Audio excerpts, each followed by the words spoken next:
You were here to hear some of the testimony from citizens in opposition, and you heard some of the references to you and your background, basically suggesting that you're a front for the industry, so we should discount what you say. Would you care to respond to that or any of the particular comments that were made about you personally during the previous testimony? You know, I find them extremely offensive. I think my research stands for itself. Like I said, I publish both positive and negative studies. I just go where the data is. I'm not driven by, external pressure or funding or anything like that. And I have studies, I pioneered studies on mobile phones, and I've done studies on childhood leukemia that have been mentioned. And and like I said, my studies are referenced by all the reviews. So I think they are considered to be state of the art. So that's all I can say. I mean, I don't know why they think I do stuff for wireless industry, but it's okay. I mean, it doesn't matter whether I do or not. I don't think it's relevant. But overall, think of a smart meter as a cell phone that's in the ground somewhere, and it's transmitting. It's talking to the station once in a while. It doesn't do this all the time, like I do on my phone. Doctor, when you were considering AMI, did you take into consideration the cumulative effect? Say if a customer or ratepayer in Montgomery County is already exposed to a utility that is employing the use of AMI, and then if they would be exposed, if WSSC would then employ the use of AMI, did you consider the cumulative effect of that? So let me just go on a little bit more, but basically each one of those is about 1% or less of the total allowable, So there's no way for me to really consider all the effects of people. We are getting more and more exposure all the time. The use is just going very, I mean, in our homes, in our car, with the mobile phones, with laptops, and so on and so forth. So, but in terms of the meters, so there might be like 3 meters on the house, like electric meter, gas meter, and a water meter, right? And so if they are communicating, few seconds once in a while, it's very unlikely they will be communicating at the same time, first of all. And each one of them, they are like way below 1% of total permissible exposure, so they won't get to the very high level. So in my report, there was a group that under their imagined worst scenario, they tried to figure out what would be the worst percent, and it was still very, very low. That's not to say that the exposure tomorrow is going to be very different, because there are going to be thousands of other users. I mean, these frequencies are very valuable, and we get more and more exposure every day. So, thank you. Yeah. Okay. So just to say, the smart meters, they could be gas or electric or water. They use low power transmitters to communicate with access points and, when necessary, to other meters. Like the electric meters could actually communicate a lot more, because sometimes they are in a mesh network, so they communicate with each other all the time. My understanding is that water meters are not put in such network, and they only communicate mostly to the access point. So exposure, I mean, when you think of the smart meter exposure, think of 3 things. One is power. How powerful is the transmitter?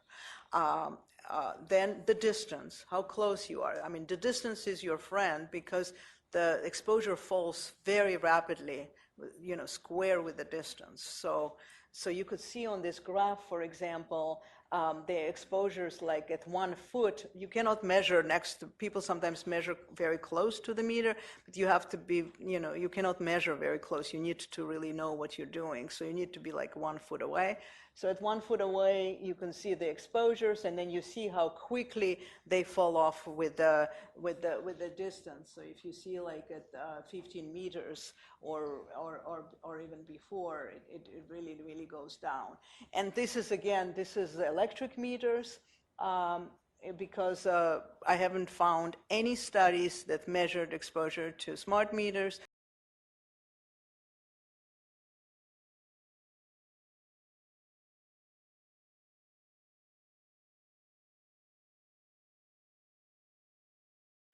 But a few studies, and all the studies that I found, I enumerate in my report. Some are abroad, some are in the US. This is an example of 6 California residences, and at the when you're very close to the meter, it's like 14%. This is a sort of a worse scenario that it's at 14.7% of maximum level. And then the other thing that you need to remember is the length of use or transmission. So when you are on your phone, talking or texting, you know, or even if you're not, the phone constantly communicates with the base station. It needs to know where you are. The base station needs to know. So your phone, even if you're not using it, but it's on, right? It pings not all the time to the base station. I'm here, and then if you move, it finds another, you know, base station and starts communicating it to that base station. So, Doctor, you talked about the proximity of the meters. Would it make a difference to you if a meter was located in the ratepayer's home as opposed to out by the curb? So my understanding is that the meter that's located at home, that the source, the RF, something that will produce the exposure, will be actually located outside the home. Okay. So that's number one. But of course, like I said, distance makes a huge difference. So the further you are from the meter, the fields will fall off very quickly. But it probably fall off to the background within a few meters, 10, 15 meters, like I said. What about the vulnerability of the population exposed to the radio frequency? So, for example, if you have an older person that happens to be predisposed to some other illnesses, would that be a consideration in addition to the power, the proximity, and the duration of the transmission? So I actually am the one who published one of the first major reviews that's often quoted on sensitivity of children to radio frequency fields. So I think there are reasons to think that children might be more susceptible and more exposed for a variety of reasons, but not as related to smart meters. I mean, it's related to mobile phone exposure. That would be where my focus would be. For elderly, I mean, in general, elderly are considered to be more vulnerable. I'm not aware of links really to stuff, but I mean, like I said, things like Alzheimer's and other diseases of the elderly haven't been looked at in a great detail. So in general, elderly are considered vulnerable, but my focus would be on children. All right. Thank you, Doctor. Mm-hmm. I'd just like to follow up with Damien. So in regards to the percentage of meters that are inside of the home, what is that percentage for WSSC customers? 64% are inside, 36 are outside.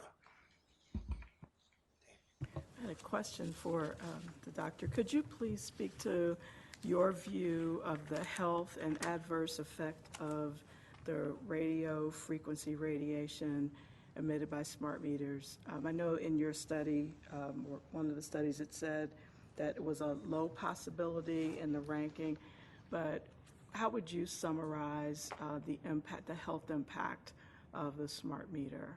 So I think this, you know, when we did a study in Europe, for example, where we looked at various sources of exposure to children, to a variety of sources, and smart meters didn't even register. So the kids were wearing the meters, and we were trying to see. U.S. studies? No, the U.S. there's very little research done in the U.S. on the subject. I mean, aside from I've been funded to do one study which ended long ago, and then the National Toxicology Program put a lot of money into the study that was mentioned as well. But in terms of the U.S. studies on RF, there are very few studies. So the studies you've done, you would say that there's little to no adverse impact on the health of a person's using or utilizing smart meters? So there are two separate questions, right? One is, could RF exposure have health effects? Yeah, In my opinion, is the question is open. We don't have a strong evidence I don't and know. something to worry about, but we haven't studied a lot, and there are some indications of risk that we need to follow up. So that's my opinion about potential for radio frequency exposure. For smart meters, I don't think it's a concern, not because of what I said before, but because the exposure is so low. So it's like, the cigarettes, if you smoke, are very, very bad for you, cause many, many diseases. If it's a secondhand smoke, it's still, is a lot. But if it's, somebody who is smoking, far away from your house, I mean, that's just not where exposure is. That's the main thing, is that the smart meters just don't produce exposure.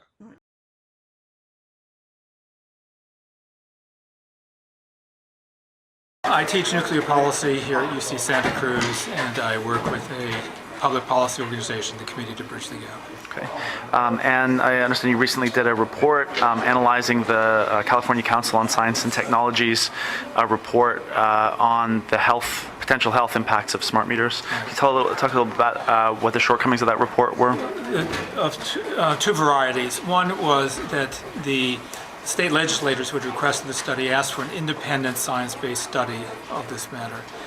They did so because they were concerned that they were hearing from PG&E that there's nothing to worry about, and they wanted someone that was disinterested to look independently. What troubled me is that instead of doing an independent review, CCST just reproduced claims that the Electric Power Research Institute had made, which in turn turned out to have been conducted by the same person at PG&E that had made the claims that were supposed to be independently reviewed. Richard Tell. Yeah. And then secondly, with substance, the EPRI report contained a table which was then taken by the California Council purporting to compare the RF radiation doses from a smart meter and a cell phone and a microwave oven. And the problem is that they compared apples and oranges. They looked at a whole body exposure from a smart meter and compared it to the dose to the ear from a cell phone, instead of looking at the whole body dose from the cell phone and comparing it to the whole body dose for the smart meter. And secondly, they assumed a 100% duty cycle for the smart meter and a 1% duty cycle for the cell phone. You're only using the cell phone part of an hour per day on average. But they didn't correct for that. So they didn't look at the cumulative exposure. 99% of the time the cell phone wasn't producing radiation, but they assumed that 100% of the time the smart meter would. I think the smart meter figure they'd exaggerated a little bit. I thought 50% would probably be a reasonable upper number. But in any case, when you correct for these two factors, the whole body and the cumulative part of it, rather than a cell phone being 100 times more exposure than a smart meter turns out to be roughly 100 times more cumulative exposure than the cell phone. That's a pretty different conclusion. Did you convey these inaccuracies to any members of the legislature? Yes, both to Assemblymember Huffman's office and to Assemblymember Monning's office. And I've urged them to request the California Council to, in its final report, revise these findings to give an answer to the fundamental question: what is the cumulative whole body exposure? I'm Martin Paul. I'm a professor emeritus at Washington State University. I live in Portland, Oregon. I've been giving talks on EMF effects, one just recently in New Haven, and I'll be giving two talks shortly in Spain. And I've published 6 papers on how electromagnetic fields impact the cells of our bodies. So what I'm going to do, so my comments are going to be focused specifically on smart meters. There are many different health effects that have been extensively documented as being caused by EMFs. Most of them have never been looked at with smart meters, but 3 of them have been, and they've all been reported to be occurring at very substantial levels in response to smart meters. And those are that there are widespread neuropsychiatric effects, there are cardiac effects on the electrical control of the heart.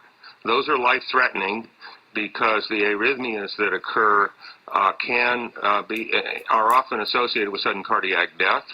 And then finally, there's electromagnetic hypersensitivity, which has just been referred to. Those three have all been reported to occur in response to smart meters. Now, the smart meters were put out, as are all wireless communication devices, without any biological testing whatsoever, safety testing whatsoever. The guarantees of safety that the industry has put forth is based on an assumption that only thermal, that is, only heating effects can occur. And there's been data from thousands of studies going all the way back to the 1950s that that's not true, okay, that there are many non-thermal effects, including the three that I just talked about. So I think there should be no question that smart meters have biological effects. Now, there's some other issues here that are important. One is that pulse fields, fields that pulse up and down, are much more biologically active in most cases than non-pulse fields or continuous wave fields. Smart meters are highly pulsed, and therefore they are problematic for that reason as well. And let me just say, everything I say here will be denied by industry. I guarantee it. This is what the science says. Thank you. Thank you. Let's. I'm David Carpenter. I'm a public health physician. I graduated from Harvard Medical School, and I worked for the New York State Department of Health for 18 years. During that period of time, I was responsible for administering a program in electromagnetic fields. I subsequently became the Dean of the School of Public Health, and presently I'm a faculty member in the School of Public Health and the Director of the Institute for Health and the Environment at the University of Albany. Thank you. And Central Maine Power says there is no reason to be concerned about smart meters.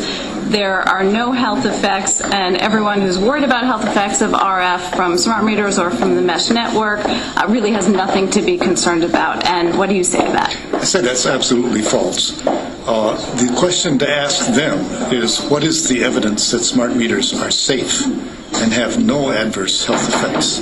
And the answer to that question is that there is no such evidence. And in fact, while no one has actually done human health studies in relation to people living in homes with smart meters, we have evidence from a whole variety of other sources of radio frequency exposure that demonstrates convincingly and consistently that exposure to radio frequency radiation at elevated levels for long periods of time increases the risk of cancer, increases the damage to the nervous system, causes electrosensitivity, has adverse reproductive effects, and a variety of other effects on different organ systems. So there is no reason no justification for the statement that smart meters have no adverse health effects.